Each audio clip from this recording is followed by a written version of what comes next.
تلك الرسل فضلنا بعضهم على بعض منهم من كلم الله ورفع بعضهم درجات وآتينا عيسى ابن مريم البينات وأيدناه بروح القدس ولو شاء الله ما اقتتل الذين من بعدهم من بعد ما جاءتهم البينات ولكن اختلفوا فمنهم من آمن ومنهم من كفر ولو شاء الله ما اقتتلوا ولكن الله يفعل ما يريد يا أيها الذين آمنوا أنفقوا مما رزقناكم من قبل أن يأتي يوم لا بيع فيه ولا خلة ولا شفاعة والكافرون هم الظالمون الله لا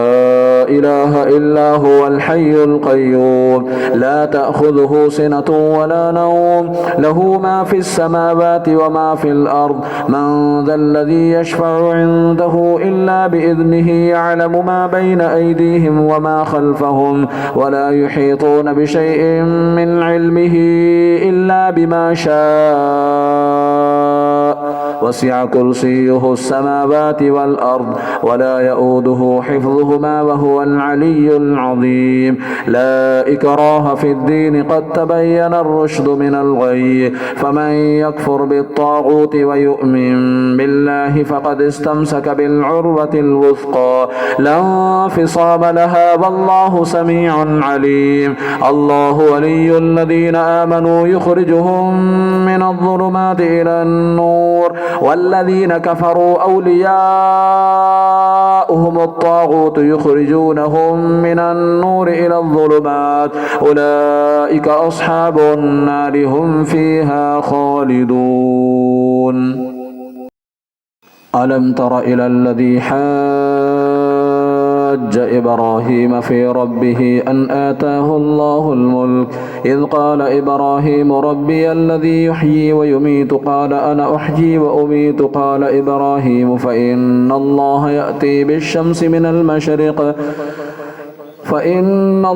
يأتي بالشمس من المشرق فأت بها من المغرب فبهت الذي كفر والله لا يهدي القوم الظالمين أو كالذي مر على قرية وهي خاوية على عروشها قال أنى يحيي هذه الله بعد موتها فأماته الله 100 عام ثم بعثه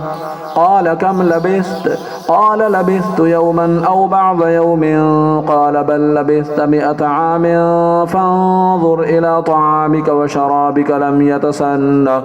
وانظر إلى حمارك ولنجعلك آية للناس وانظر إلى العظام كيف ننشدها ثم نكسوها لحما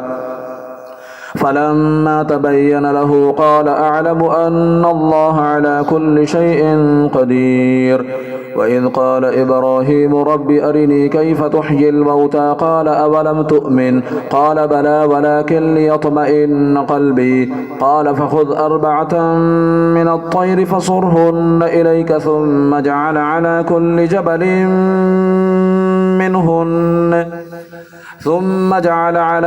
جبل منهن جزءا ثم ادعهن يأتينك سعيا واعلم أن الله عزيز حكيم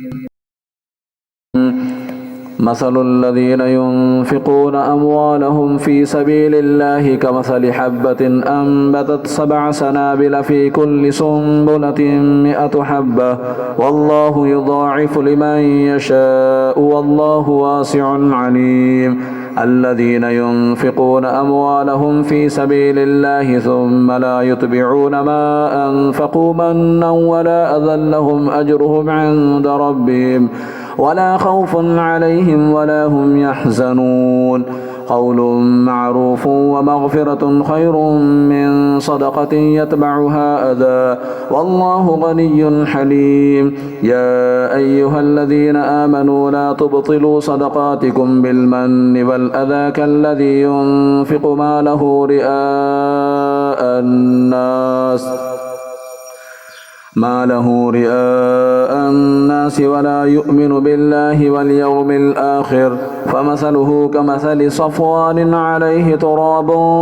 فأصابه وابل فتركه صلدا لا يقدرون على شيء مما كسبوا والله لا يهدي القوم الكافرين ومثل الذين ينفقون أموالهم ابتغاء مرضات الله وتثبيتا من أنفسهم كمثل جنة بربوة أصابها وابل فآتت أكلها ضعفين فإن لم يصبها وابل فطل والله بما تعملون بصير أيود أحدكم أن تكون له جنة من نخيل وأعناب تجري من تحتها الأنهار له فيها من كل الثمرات وأصابه الكبر وله ذرية ضعفاء فأصابها إعصار فيه نار فاحترقت كذلك يبين الله لكم الآيات لعلكم تتفكرون يا أيها الذين آمنوا أنفقوا من الطيبات ما كسبتم ومما أخرجنا لكم من الأرض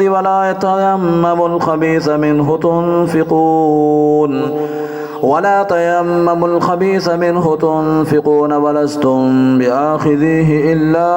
أن تغمضوا فيه واعلموا أن الله غني حميد الشيطان يعدكم الفقر ويأمركم بالفحشاء والله يعدكم مغفرة منه وفضلا والله واسع عليم يؤتي الحكمة من يشاء ومن يؤت الحكمة فقد أوتي خيرا كثيرا وما يذكر إلا أولو الألباب وما أنفقتم من نفقة أو نذرتم من نذر فإن الله يعلمه وما للظالمين من أنصار إن تبدوا الصدقات فنعما هي وإن تخفوها وتؤتوها الفقراء فهو خير لكم ويكفر عنكم من سيئاتكم والله بما تعملون خبير ليس عليك هداهم ولكن الله يهدي من يشاء وما تنفقوا من خير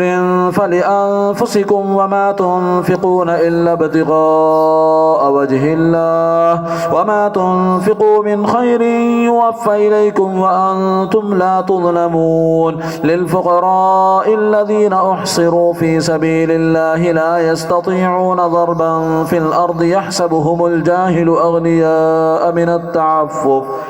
تعرفهم بسيماهم لا يسألون الناس إلحافا وما تنفقوا من خير فإن الله به عليم